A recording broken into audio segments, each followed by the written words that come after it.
पुस्तकांच्या सहवासात पहिल्यांदा आमची घरची स्थिती बऱ्यापैकी होती, पण पुढं ती फारच हलाखीची झाली.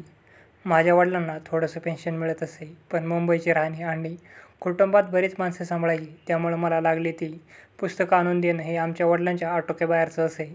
तरी पण होईल ती जिद सोसून माझी हौस पुरवायला ते नेहमी तयार असत. ही गोष्ट आठवली म्हणजे मला माझ्या वडिलांचा अत्यंत अभिमान वाटतो. असा प्रेमळ पिता फार थोड्यांना लाभला असेल. माझा अल्लड स्वभावामुळे मला त्यावेळी त्यांच्या प्रेमळपणाची किंमत कळली नाही. त्या गोष्टी जणू काही आज घडल्यासारख्या वाटतात. स्वतःचे पुस्तक असावेत, म्हणजे फक्त स्वतःच्या मालकीची, एवढीच त्यावेळी माझी महत्त्वाकांक्षा होती. त्या महत्त्वाकांक्षेपासूनच माझं ग्रंथालय निर्माण झालं. त्यावेळीसुद्धा नवीन पुस्तकं आणून देण्यासाठी मी माझ्या वडिलांजवळ हट्ट धरी, पण एखादं पुस्तक मागितलं आणि ते संध्याकाळपर्यंत त्यांनी कुठून तरी आणून दिलं नाही, असं कधी झालंच नाही. माझ्या वडिलांचं अंतःकरण थोर यात शंकाच नाही. माझ्याकडून एखाद्या पुस्तकाची मागणी झाली की खिशात पैसा असोत नसोत, बहुतेक खिशात पैसे नसायचेच, आपलं मुंडासह काखोटीस मारून माझ्या वडिलांची स्वारी थेट बाहेर पडायची. त्यावेळी माझ्या दोघी वडील बहिणी इथंच मुंबईत असायच्या. त्यांची त्यावेळी लग्न झालेली होती. माझे वडील जे घरून निघायचे ते थेट माझ्या धाकट्या बहिणीकडे जायचे. जे काही 3-4 रुपये माझ्या पुस्तकासाठी हवे असतील ते तिच्यापाशी मागायचे. तिच्यापाशी तरी कुठून असणार इतके रुपये? बिचारी, माझ्यापाशी एवढे रुपये नाहीत, असं कळवळ्यानंच म्हणायची.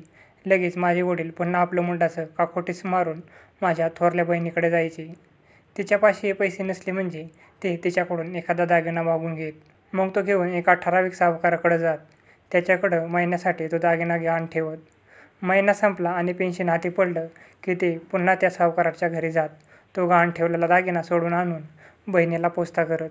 माझ्यासाठी माझे वडील किती दगदग सहन करत, नाना तऱ्हांच्या अडीअडचणींना तोंड देत, याची मला मात्र त्यावेळी मुळीच जाणीव नव्हती. समाजानं बहिष्कृत केलेल्या माझ्यासारख्याला थोर ग्रंथांनी जवळ केलं. जगात त्यांच्या इतकं परमस्नेही मला दुसरं कोणीही नाही. ह्या ग्रंथांनीच मला आसरा दिला. म्हणूनच तर एकही पुस्तक दुसऱ्याला देणं माझ्या जीवावर येतं. मी एकदा वाचायला किंवा लिहायला बसलो की माझ्या साऱ्या शक्ती एकवटल्या जातात. मी तर रात्रभर वाचत वा लिहित बसलो तरी मला थोडा देखील थकवा येत नाही. माझ्या विपुल वाचनामुळं माझी स्मरणशक्ती तल्लख आणि प्रखर झाली आहे.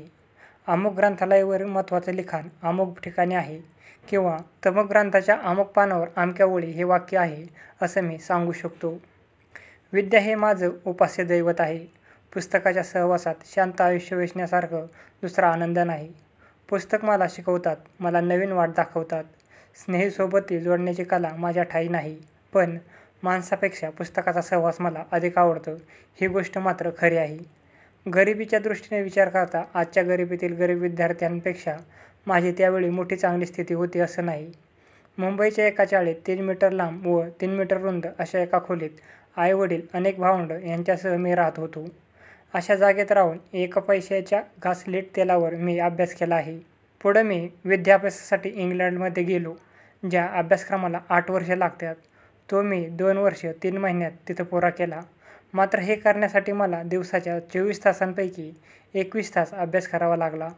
कोणताही मनुष्य सतत दीर्घ उद्योगानं ज्ञानी होऊ शकतो हेच खरं.